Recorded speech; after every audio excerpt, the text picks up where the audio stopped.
Ready? I'm ready. 1, 2, 3. Let's go. Okay, welcome back, everybody, to the Live in Aloha podcast. I'm here with my dad today. Hello, welcome. Thank you. And we're going to be talking all about building wealth and expanding on all that, since you have it figured out. Well, we'll see about that. You might need to put the mic a little closer. All right. How about Okay. that? But first, let's just hear your introduction. Who are you? Where did you come from? What are you doing? Well, that's a lot of ground to cover, Miss Olivia. Just sum it up. Well, to start with, I'm your pops, your dad, your father. Yes. Maybe the best thing in my life in terms of being one of my roles is being your father. So I'm a father to 5 beautiful children. Mm-hmm. And expanding over the last few years to add some amazing grand dudes and grand duchesses, which are also a key part of my life. I'm a husband to Elizabeth Thibodeau Whitehead, who's also one of the grandest parts of my life, and my love, my friend, my confidant in many, many things, and has made me better over the years. Love it. Where I came from was a large family. Mm-hmm. And it would take the whole hour of this podcast to introduce you to even my siblings. There's 12 children. Yeah. So grew up in a large family, chased around a lot of different places. Grew up in, as we're talking about finances today a little bit, grew up in some very modest circumstances, and also had some periods of where I saw the benefits of an education and the benefits of hard work and discipline, and try to incorporate some of those things into my life as I grew up, and headed out on my own and got an education. At age 16, moved out of the house. Started college young. That's young. Yeah, started young. Was either booted out of the nest based on how many I had behind me, and someone needed my bed. Yeah. And really an opportunity, I think, to try and learn and grow as fast as I could. I was anxious to get going, and I'm sure my circumstances helped prompt that. And spent my younger years getting an education and trying to develop a career, working hard, taking a lot of detours along the way. Certainly, I don't have it all figured out, and probably never had. But yeah, so here I am as Here you are. Olivia's dad. And much more. But okay, so you started with law school, undergrad law school. You were a lawyer for a bit. Then you took a turn to do what? Yeah, many turns. Many turns just what to where you are now. Is a lot. Had an undergrad in economics and political science, and then went to law school straight through. Was anxious to finish school because I started having children young. And you were one of those, number 2 on that. Number 3 on that path. And yeah, number 3. Sorry, somewhere in there. It's all the same. Finished law school and went into private practice of law. Did a lot of mergers and acquisitions and business law. Mergers. Oh, I was like, wait, no this murders. is a different kind of than I've learned about. There is a kind of law where you might defend certain types of crimes. That was shocking for a second. That was not me. No criminal law. I did mergers and acquisitions and financing, really deal making kind of law. Okay. And really enjoyed that, but it was a bit of a grind and a lot of hours, and particularly challenging with young children and a family and all the pressure of resource scarcity, meaning I wasn't making as much as I owed for student loans and all the things that it took to get me through that schooling. And then eventually was able to parlay that experience into an offer to go in-house, which is a legal position, but as a corporate employee for a large direct selling company in Utah called New Skin. And so I started working as a lawyer for a big direct selling company, and then ultimately very big moved that into an almost 20-year career there, and into other parts of business that expanded beyond law, and ultimately was no longer a lawyer, but more of a business guy. Mm-hmm. Sales and CEOs and All the stuff, whatever else you do. all the things. Many. But your current title, are you the CEO? I'm the Founder? co-founder of my current startup business that's Mm-hmm. been around for about a year and a half, Mm-hmm. and chief operating officer, Oh, COO. COO Okay, okay. is my current title. Love it. Okay. And do you love it? I love it. It's a wonderful group of people. Mm-hmm. I'd say what I like the most about it is the people that I get to work with on a daily basis. I really enjoy being That's around, good. which is a key factor for me at this stage of my life. Mm-hmm. I get to choose who I want to spend my time Right. with, and so I chose my partners and my type of work that I get to do. I get to choose that. Mm-hmm. I have quite a bit of independence on the kinds of projects that I choose and the kinds of projects that I choose to have someone else do, Right. A which lot of is a delegation. lovely place to be. And I get to do something that I think makes a difference Mm-hmm. and for other people. So it's really a rewarding combination. I love that. And it's different because you kind of created your own business instead of working for somebody else. Yeah, I mean, that's a fascinating off ramp, on ramp to a lot of the decisions that I've made in my career, in my life. And, I've often looked at it, and, Elizabeth has had, in fact, she'd be a fascinating guest Mm-hmm. for you to have at some point. Yes, for Um, sure. were she here, part of this conversation, I think her and I have both talked about our careers. We've spent our lives essentially making wealth for other people Mm-hmm. and creating, value in their businesses that someone else owns. And Right. so this is a unique opportunity in my career to own a little bit of the business. I have partners that own a lot of the business, but Mm-hmm. at least have a piece of that value creation Mm-hmm. and doing it with people I really enjoy being around. Well, good.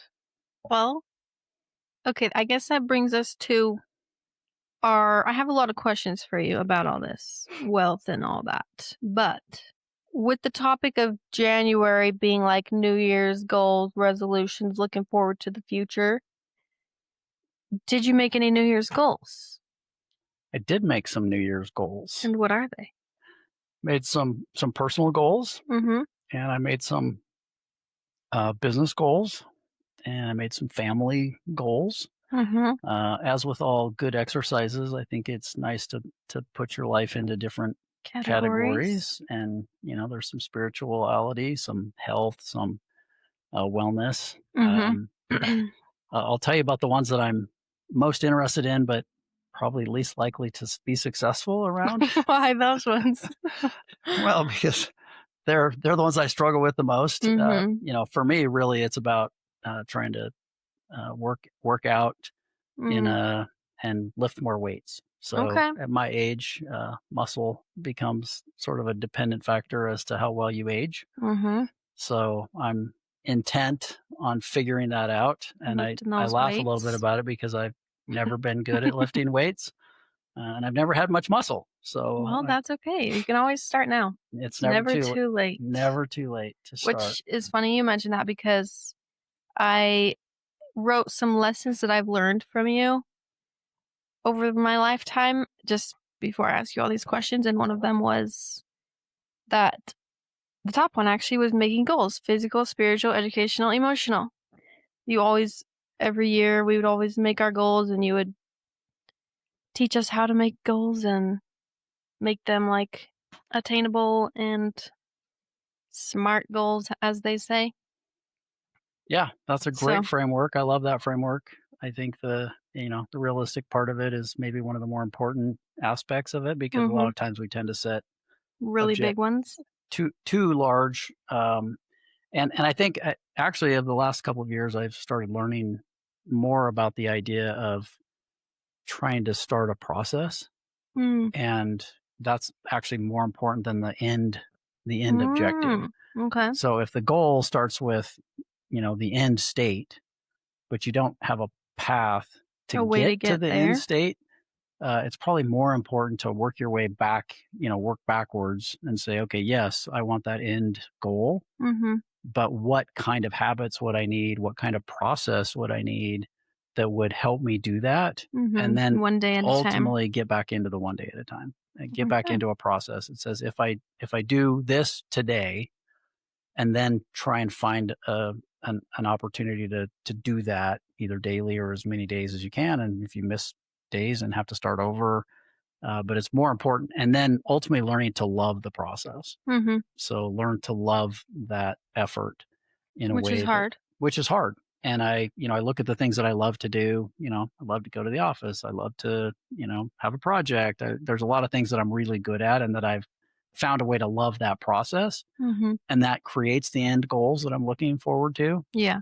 But it's much more challenging if I don't know what the process is Yeah. for adding muscle, for example, Mhm. then I get lost pretty quickly, and then I feel like I'm struggling, and then it's not that important. And so because I haven't started the process or I don't enjoy the process, Mhm. I will never achieve the end state, That or at makes least it makes it sense. less likely. So what have you done? Anything to start the process? I have not. You could get like a personal trainer. I That's a good idea. I That could help you. probably need some help. Um, and I have a beautiful wife that actually is very good at these kinds of processes where Mhm. she goes out and gets her exercise in and lifts her weights and Yeah. does Pilates and does the different things. Mostly because I think she's figured out the enjoyment Mhm. from how that makes her feel today. Right. And so because it makes her feel good today, she wants to do it again tomorrow and Yeah. she enjoys it. And if she misses it, she feels like she's not worried about the end goal at the end of the year Mhm. or gaining weight or losing weight or having more fitness or better Yeah. muscle mass. She's more worried about missing the process feels like a loss. And Mhm. so she enjoys the process. And I Yes. think that creates an end goal or an end state that ultimately is what she's desires, but she doesn't start there and think, okay, I'm Yeah. just focused on the end state. And I do think with like health and fitness goals, I feel like there kind of isn't really an end goal because you just, even if you get to like your peak fitness, body fat percentage, whatever the goal is, you have to keep going to maintain that. You can't just get there and then stop? Right. So those Right. ones are hard. Yeah. The That's daily is more important in the long run because you have to do it every day for every week. 100%. And I think if you extrapolate that into life itself, Mhm. it's very similar. Mhm. There is no achievement of the end state Yeah. in life. We're all just working It working to get somewhere, it's forward stepping. Yeah, and it sounds cliche and a little bit trite to say it's the journey, Mhm. but the journey is what matters. And Mhm. that's ultimately, and if being present and enjoying that is really where it gives you the satisfaction in life. Mhm. And as I've achieved certain milestones or, chapters or however you Yeah. want to break down the different stages of your life, Mhm. or, you can call it a destination, but it's really a waypoint Right, to the at, next thing. with the direction. Mhm. And the direction is the more important thing, and the journey is the more important thing. And as I've achieved some of those things and quote unquote check them off, Mhm. whether it's a certain amount of savings in the bank or a certain number of children or Mhm. whatever, it's really not, that's not the end of that. Right. It's just one point in the journey. Mhm. A And little then there's checkpoint. an extension of that. And with children, the extension is grandchildren, and they continue to get provide satisfaction and joy. And Mhm. so that family journey isn't over because Mhm. I had children or because my children turned 18 or because my children got married. Yeah. Those are all waypoints along that journey. I love that. I was gonna name this podcast "Joy in the Journey," I love that but name. I It's a didn't, obviously. great name. Anyways, okay, the other lessons I've learned from you, I can do anything. You always instill that in me. Always believe in myself, I can do anything. Work hard so we can do fun family things. I learned that from you because you took us on a lot of vacations and did fun stuff. And it makes me want to do that because you have to work hard to make money to be able to do those things. And I think it's important because it keeps the family close also. Education is important. Spend less than you make. You always say that. Always save something, even if it's $5 per paycheck or whatever. Showing up for people, being dependable and reliable, you're very good at that. And it makes me want to be like that too. So those are the things that I've learned from you generally. I've learned a lot more, but those were the ones that came to mind. Oh, okay. Let's get into the questions here. We had a couple from listeners that are thrown into here too. Excellent. So that's fun. But we kind of talked about the habits, how they compound over time, and like what your mindset should be with your habits, how to make sure you can stick to something or build on it to make it a habit. You know what I mean? I do know what you mean. Did I make a question out of that sentence? What are your habits, I guess, or what have you done? What's your mindset with your successful thinking? I think, for me, starting with first principles and really what are your values? Mm-hmm. And that goes to some of those things that it makes me feel super proud, for you to say, hard work and work hard, play hard, Mm-hmm. and learning some of those things. You always wonder as a parent if any of those are rubbing off Yeah. or if they're sticking or landing Mm-hmm. somewhere. And by the way, you're better at most of those things than I've ever been, I which don't even think so. makes me more proud that Thanks. you've taken those and you've extended and expanded on those Mm-hmm. in ways that I think you're better with your family and you're more balanced in your life in some ways than I was for a long, long time and probably still am. Mm-hmm. But I think in terms of the, developing those things, starting with your values Mm-hmm. and those What's important to you? what's important to you and Yeah. being dependable and hardworking Mm-hmm. leads to good things. Mm-hmm. And those things compounded over time. Have you or Ma have you ever played the 18 hole doubling game? So Is it like a card game? no, it's actually a golf betting gambling game. Oh, okay. But Sounds like right up Ma's alley. if that's what, yeah, it would be maybe. But if you start and you say, "Will you bet me 50 cents a hole Mm-hmm. for the hole and win or lose each hole?" And you Actual say, golf. yeah, actual Okay. golf, and which is, as you know, is 18 holes long. Mm-hmm. So this is just an illustration of compounding. Okay. So it can demonstrate the effect of a little bit over time. Mm-hmm.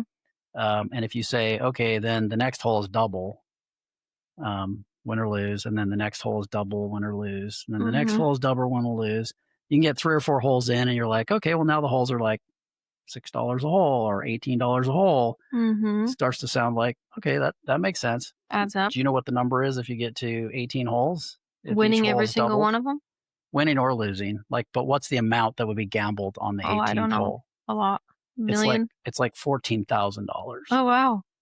So just taking 50 cents Yeah. and compounding it double Mm-hmm. each time, 18 times, gets you into the tens of thousands of dollars. Wow. So that's the principle of a little bit, Mm-hmm. that when you let it compound, Mm-hmm. and when you have that compounding over time, it can lead to great things. And that's applicable whether you're talking about money in the bank or investments or exercise routines. Right. That little bit starts to really compound. Mm-hmm. Okay. And then I know you've talked about before, like you kind of can only have two out of three of health, money, and time. You've talked about that. Am I correct? Yes and no. Okay. Generally, what happens? There's a fascinating book, and I can't remember the name of the author, but it's called Die with Zero. Okay, I love this. And his idea was essentially to, give away your wealth Mm-hmm. before you die, because after you die, the relative benefits and the relative satisfaction of having somebody receive something, from your will, Okay. namely your family or you may have foundations, or maybe you want to leave some money into your favorite charity or a school or your alma mater. Mm-hmm. All those things start to come into play. But his philosophy was essentially those three things. You have kind of three major buckets of assets in your life. you have your health, Mm-hmm. which is a value. Mm-hmm. You have time, which is a value. And ultimately, you end up accumulating money, or you have money to do something with. And as you start young in your career, a lot of times you have not very much money because Yeah. you're young in your career or you're just getting started. And so you don't have the money piece of it, Mm-hmm. but you have great health Mm-hmm. because you're young and you're healthy and you haven't started aging yet. Mm-hmm. And the world is your oyster in terms of that. And a lot of times you have a little bit of time, Yeah. but usually you don't have much time when you're young and but you have health and you don't have money. Right. When you get older, those things start to change, and maybe in the middle of your career you have lots of money, but because you're so busy with your career, you You don't have got any no time, time. and so you're not able to spend your money. Mm-hmm. And then your health starts to become challenging when you get older. So as you get in your 60s and 70s, you probably are hopefully at the point where you have a little bit more personal financial stability and some money, And time. and you have more time, But your health is bad. but your health starts getting bad. So Mm-hmm. the idea, you're right. It's a little bit like you're missing one out of the three. Mm-hmm. And so the objective is to, when you're young enough, is that you can enjoy your health and make a little bit more money and spend a little bit more of your time. And Mm-hmm. when you have that, take the time you need when you're younger.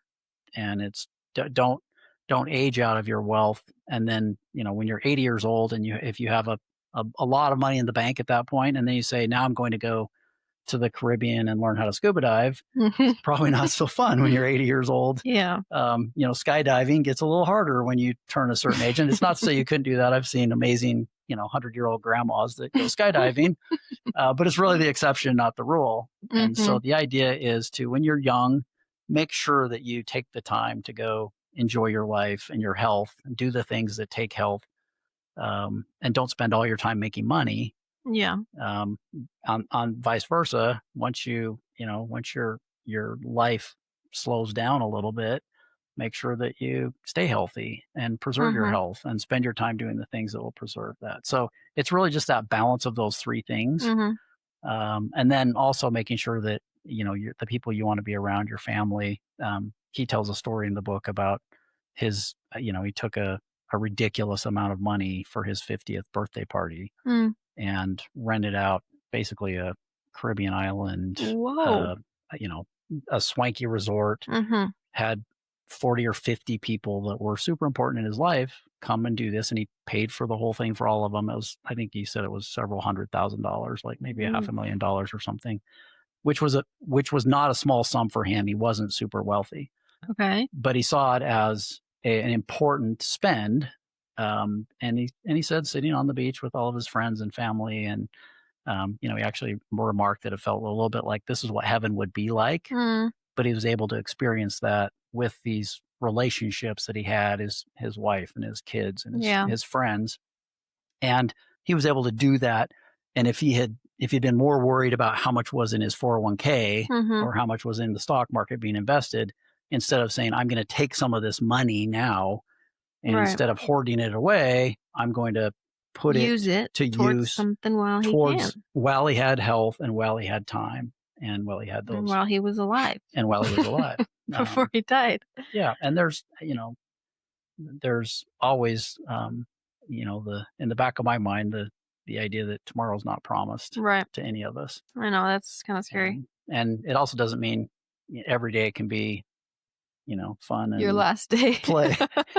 Don't live every day like it's your last, because you No. might not make it very far. You might not be able to pay the bills at the end of the month Right. because you had a lot of fun, but the rent comes due and you're still alive. Darn So you got to work it out. it. But yeah, that's the idea, is those three things in balance. Okay. That leads me to my next question. What did you do to manage your career and family with young kids? How did you balance it? Well, there's an assumption there that I'm That not you were sure balanced? that I had balanced it. I'm not sure that's true. It was very challenging.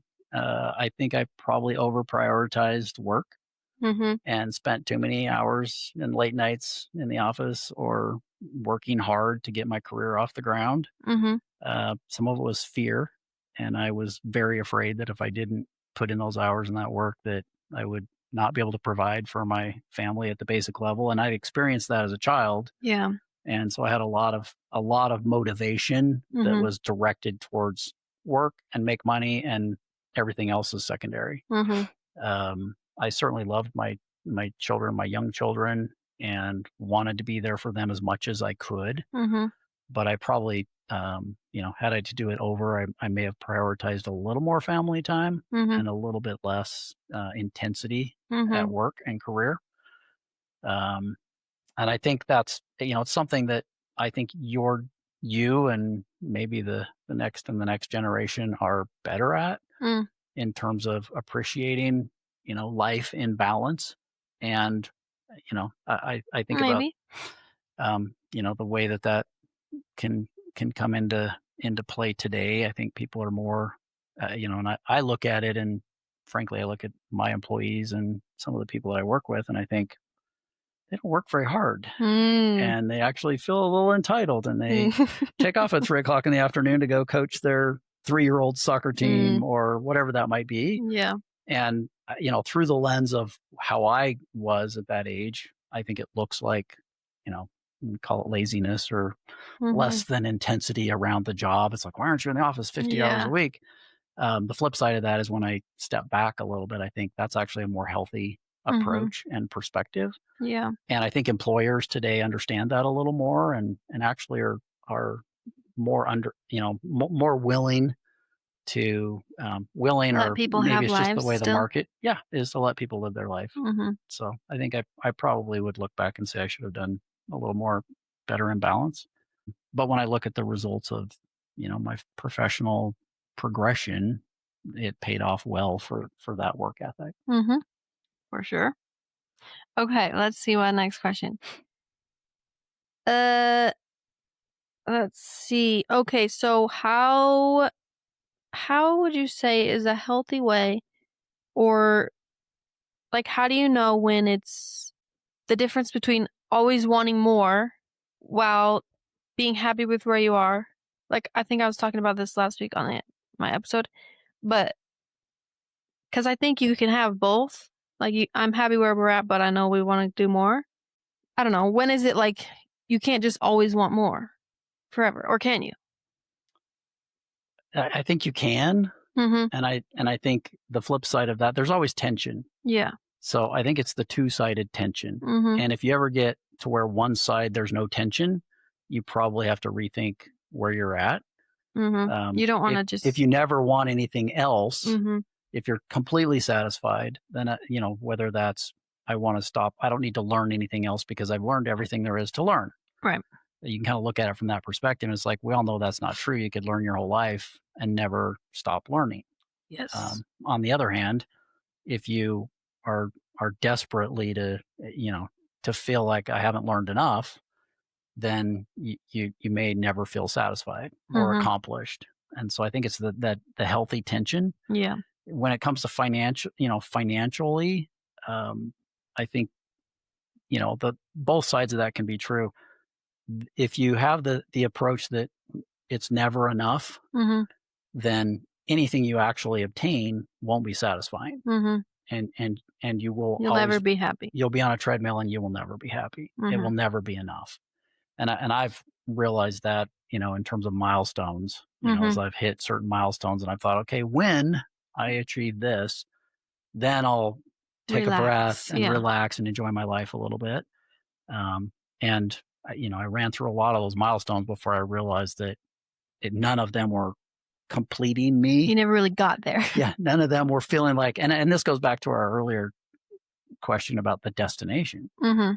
If you believe there is a destination and you achieve it and it feels empty, or it doesn't last very long, or that new car smell wears off in 3 days, and you go, okay, do I need another new car, Mhm. or do I just need to realize that a new car is great and I'm Mhm. good? Yeah.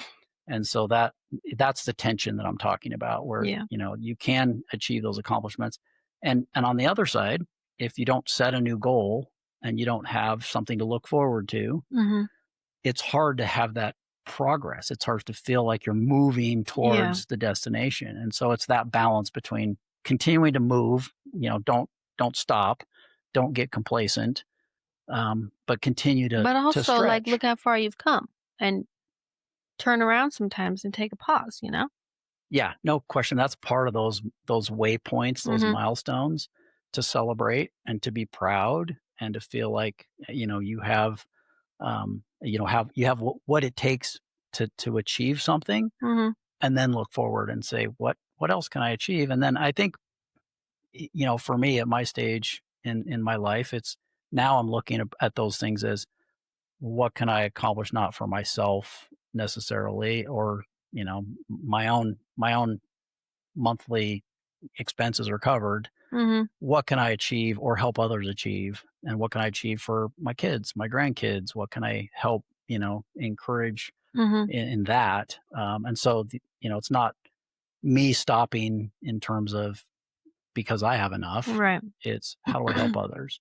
And I think that translation through life, and you have that already as a young mother, it's like now it's, what have you accomplished? But now it's how do I help my daughter Right. learn and get an education? And so through life, you continue to look at that, that next milestone. And sometimes it's outside of you.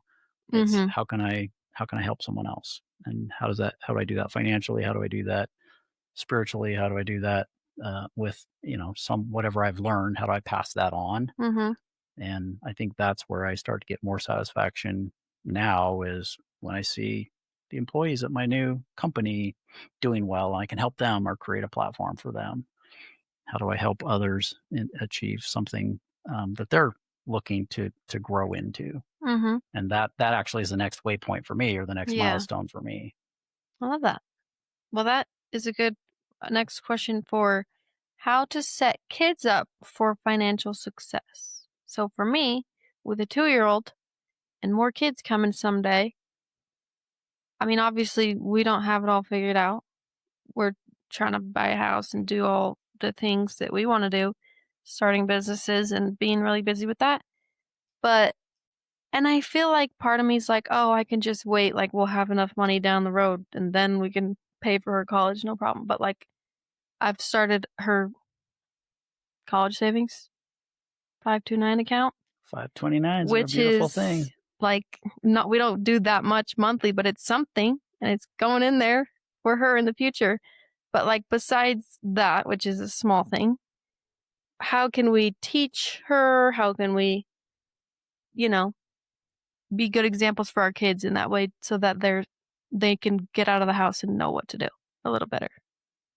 Yeah, it's a great thing you're doing for, starting that young with your children. Mhm. I think that going back to the power of compounding, Yeah. that's huge. Mhm. So a little bit every month will add up very quickly and become a very nice start Mhm. for education, or even a little bit of a nest egg to get when your kids start to fly. Yeah. I think so that's important. I think modeling and having conversations with your kids is super important, Mhm. and helping them know that you save a little bit, you pay your tithing, have some, a little fun bucket, and Mhm. a little necessary needs bucket, and a little savings. And, ultimately that will have a bigger impact on your future children's, success in Mhm. financially than almost anything else, Mhm. is what you model Just your to them, example. and mostly how you treat money. Yeah. What is money If you're always stressed about it, to you? that's not great. And that, it's a vehicle, it's a means to an end. It's not the end, it's not the thing we're chasing, Mhm. but it does unlock opportunity, and it unlocks some, flexibility and some choices. Right. And you can either, remove those choices from your life because you haven't managed money very well, or you can add and expand those choices. Mhm. And I think that, most important things, we could talk sort of first principles, but delayed gratification for Mhm. some things, Yeah. even if you can, sometimes it's better to wait. And what you're waiting for is actually going to be bigger and better. Yeah. So that's one that, those principles, but modeling those things for for Navy, and for, your children as they come, I Yeah. think can be some of the most critical factors in future financial success. Mhm. And like you did for me when I was, I don't know, 16 or something, you got me a credit card to start building credit, so that was helpful. Yes, a little bit of exposure at the right times, Mhm. savings account, a debit card, a checking account, ultimately an Allowance. allowance, Mhm. I think is important. You could pay for it all, or you could pay for none of it. And I think there's something in between. Yeah.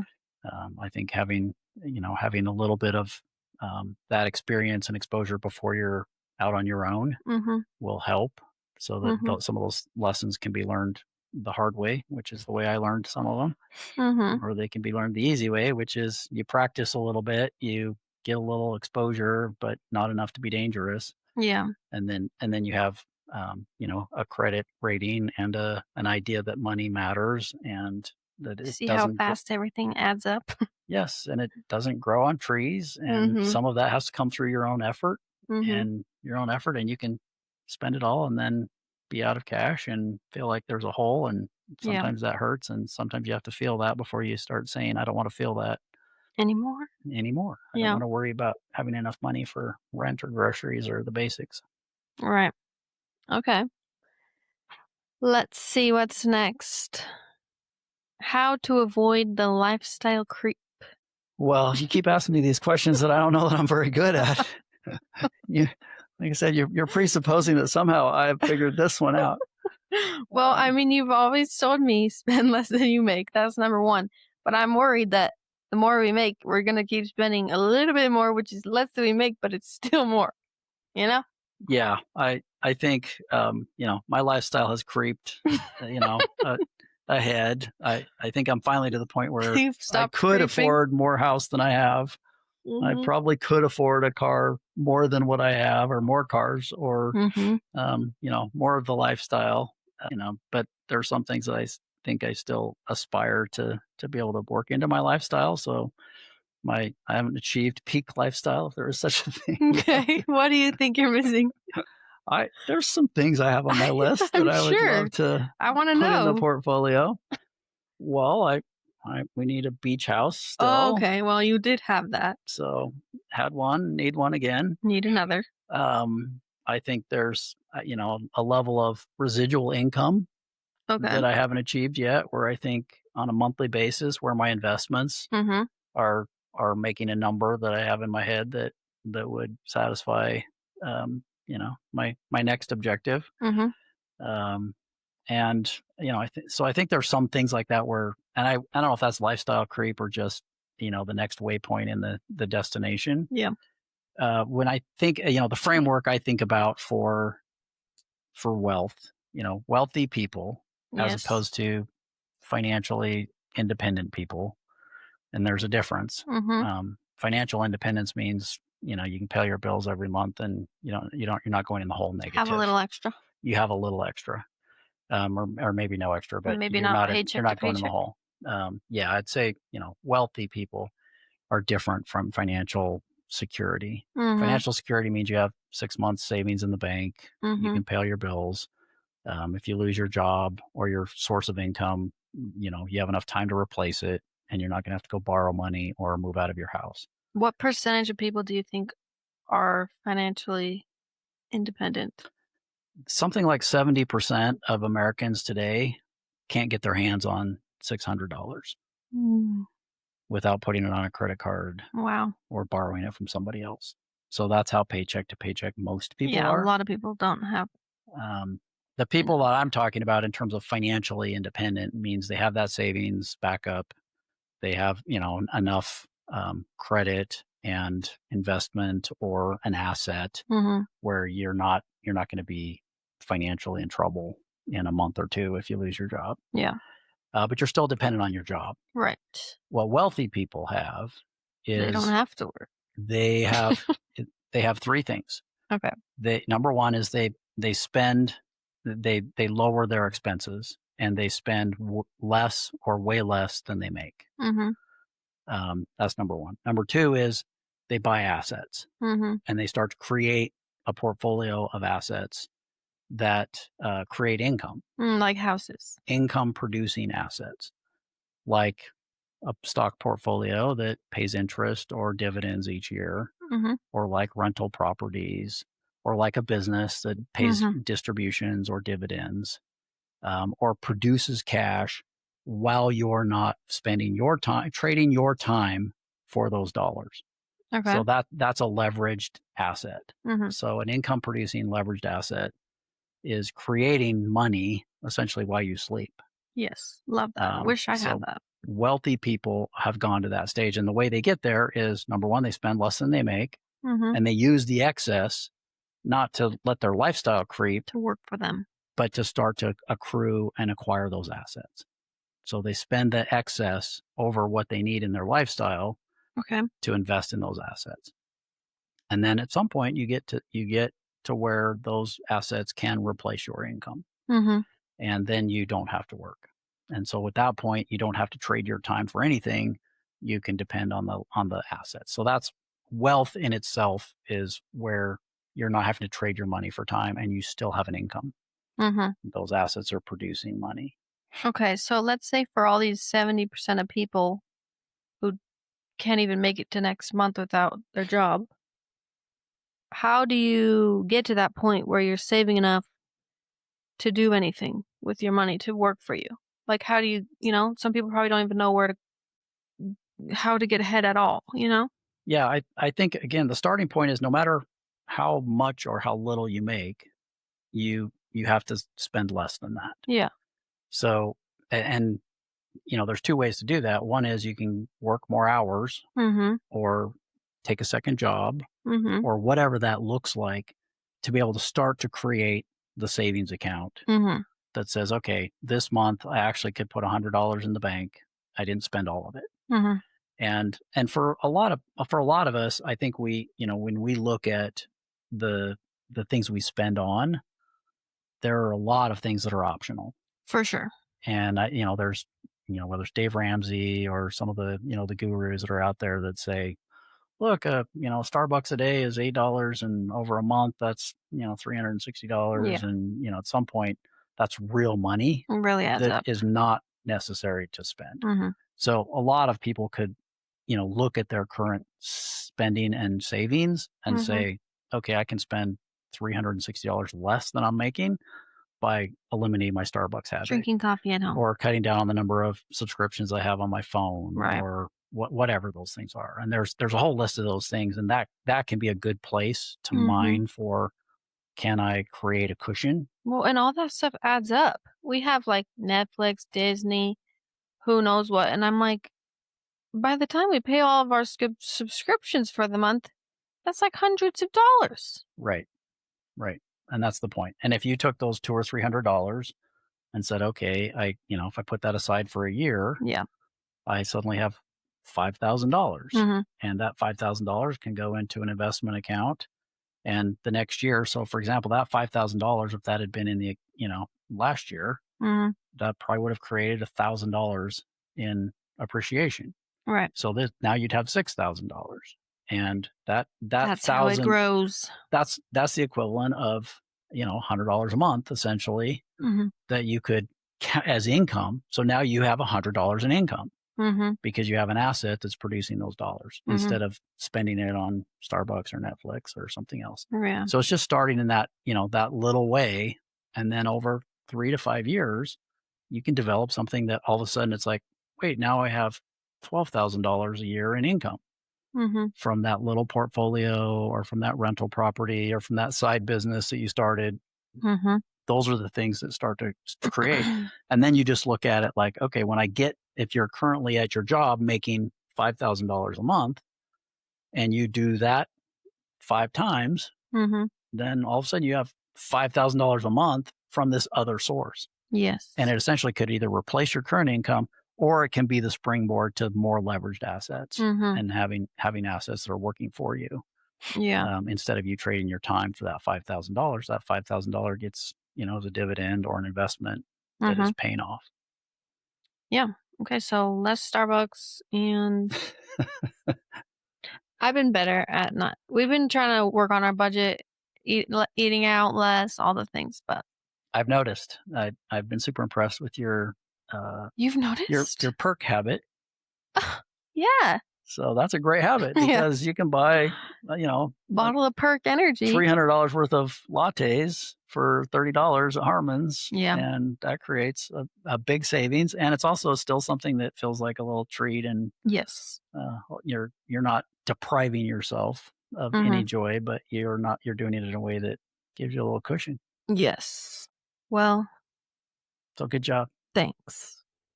Okay. Let's see. Um, okay, here's a question. Is protecting kids from struggle helpful or harmful? I'd say on balance, there's danger, Mhm. and you want to protect your kids from absolute danger Mhm. or absolute risk. Mhm. So, you don't let them walk on the side of a mountain without a guardrail.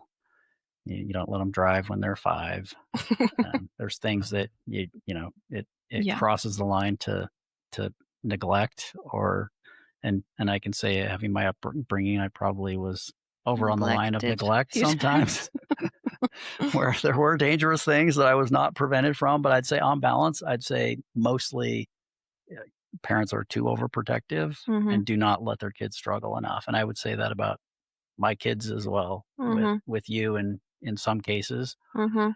Um, I think I go back to the philosophy that you can handle a lot more than I think you can as a parent, even, Yeah. but I want to protect you from those things and Mhm. make your life easier. But that's not gonna Rem- help me in the end Remove the most of the struggle, time. and it will not help you. It's far. I think you do far less damage by letting the struggle happen and seeing the ability to be resilient and Mhm. overcome.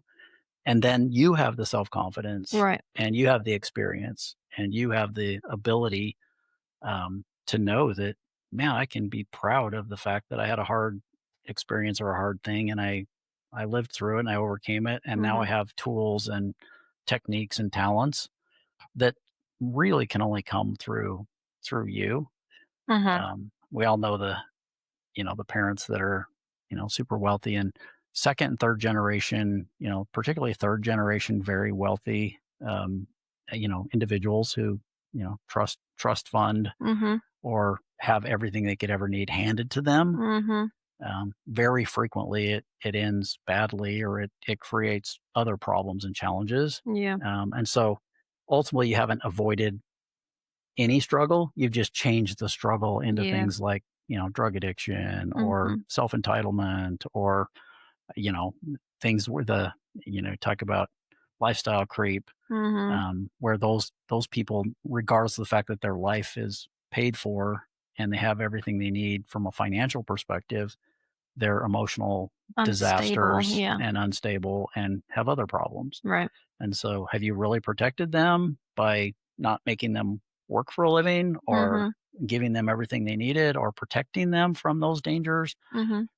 So I think that, if you're talking about financially the struggle, I think it's even more important to say, look, you're going to have to be on your own, and that's better for you. Mhm. And that doesn't mean there aren't ways to, provide a platform or a foundation or some boosters from time to time that I Yeah. think can be, really meaningful and helpful. All right. Okay. How to build the confidence to take risks? Like, okay, for example, Ma just was born with it. He's a risk he's a He's a risk taker. risky guy. And when he wanted to start the detailing business and not have a regular job, I was like, not sure how this is gonna go, you know?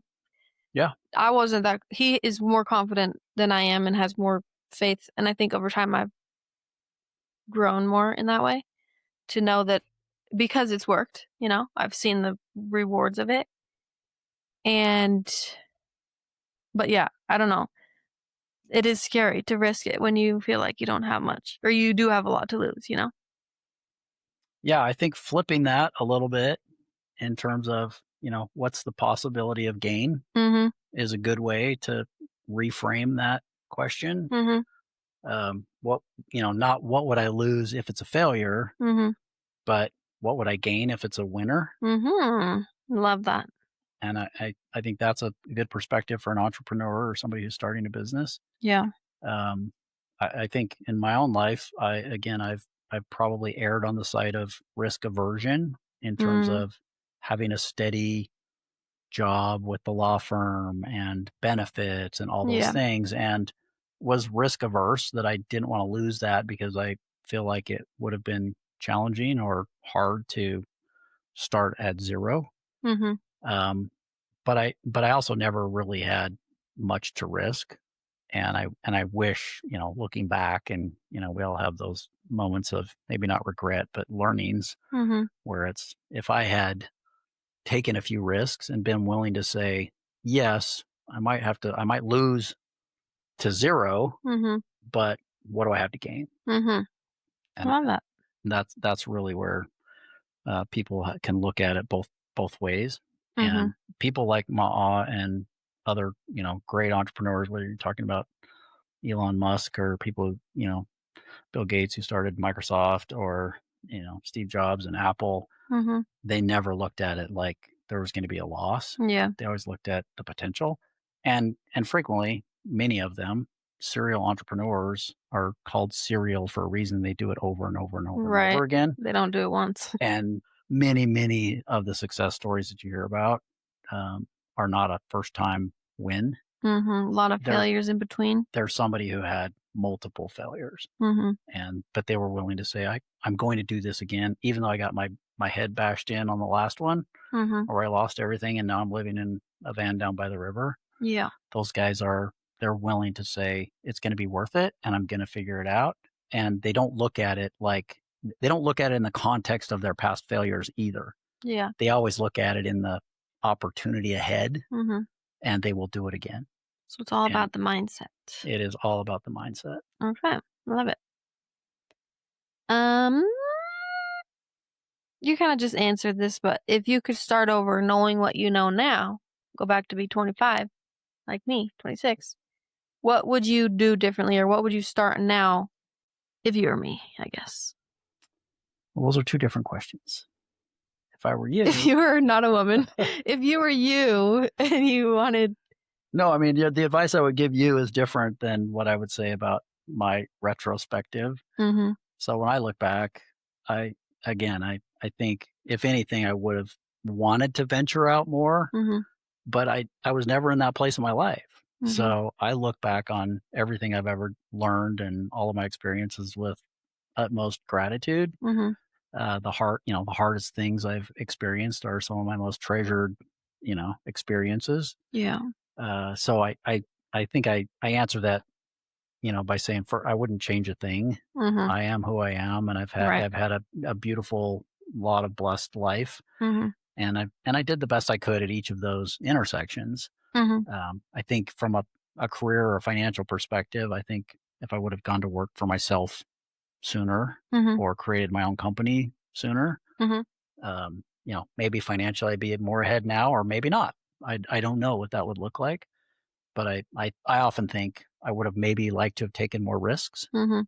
Um, and I, in terms of advice to you, or my advice to my younger self, I would probably look at all those things and think, don't overplay the risk, or let fear slow you down or stop you, Mhm. because all of those experiences, whether they're a failure or a success, or whether they're enjoyable or not, and are for your profit and learning, and create, a beautiful life. Yeah. And like I said, a lot of the things, when I look back on my life and I think, okay, some of the hardest things I experienced are my most treasured, triumphs, Mhm. and where I learned the most, where I learned the fastest, where I felt, the most accomplished for surviving them in some Yeah. cases.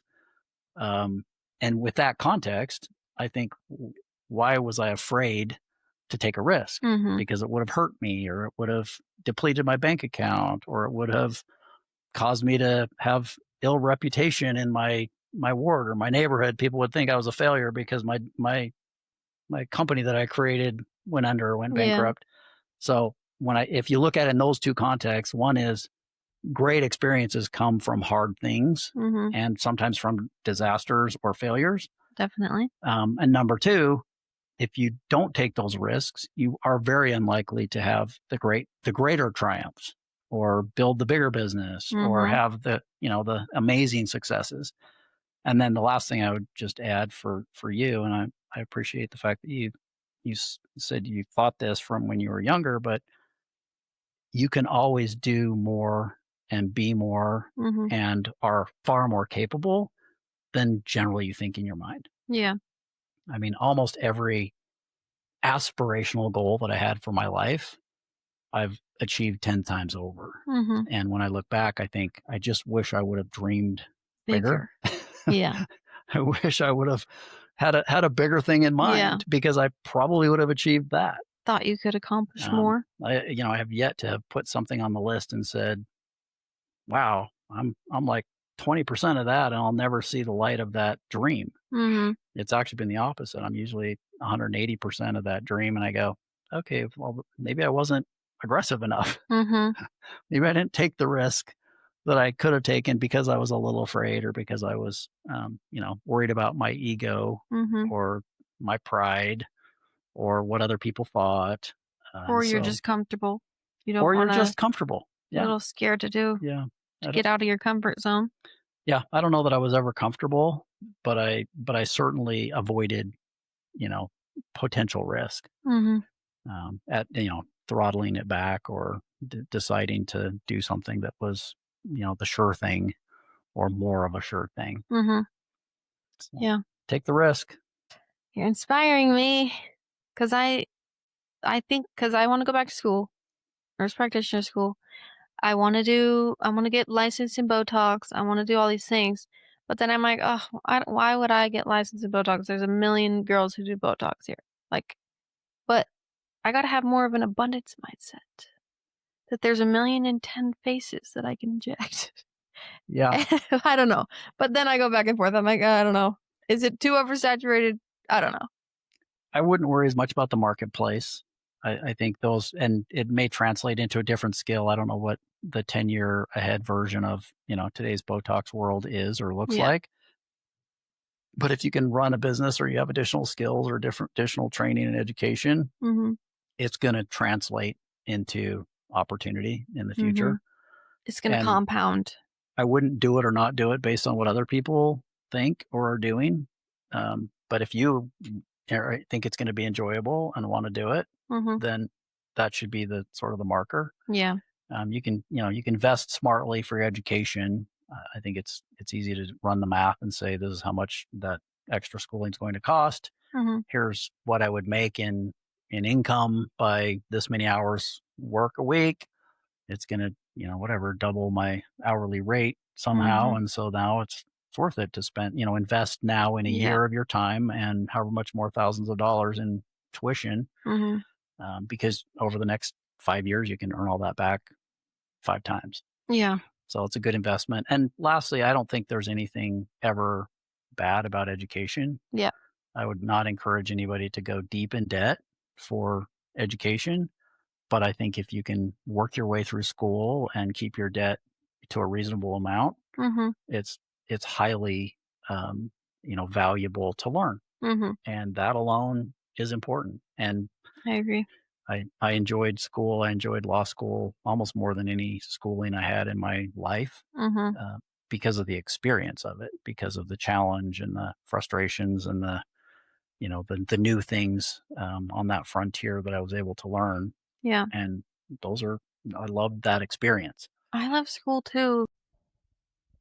And remember, take the risk. Go for it. Education. We were talking about Yes. education. Sorry, technical difficulties. But yes, education, yes, take the risk, confidence, all the good things. All the good things. Yes. There was a funny movie back in the day, with Jim Carrey, and I think it was called Yes Man, Mhm. where he committed to just say Always yes saying yes. to anything that was presented him. And it was obviously a comedy and meant to be funny, but Mhm. it was a great principle of being open and being open to what's available to you and just saying yes. Mhm. And that's Say yes more.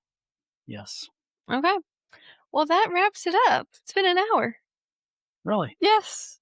So fun Thanks for joining me. chatting with you. Thanks for having me. Love you. Super proud of you. Love Thanks. you. So impressed with what you and Ma'a are doing and building. And more than anything, love that little sweet Navy I and know. She's the the best part of us.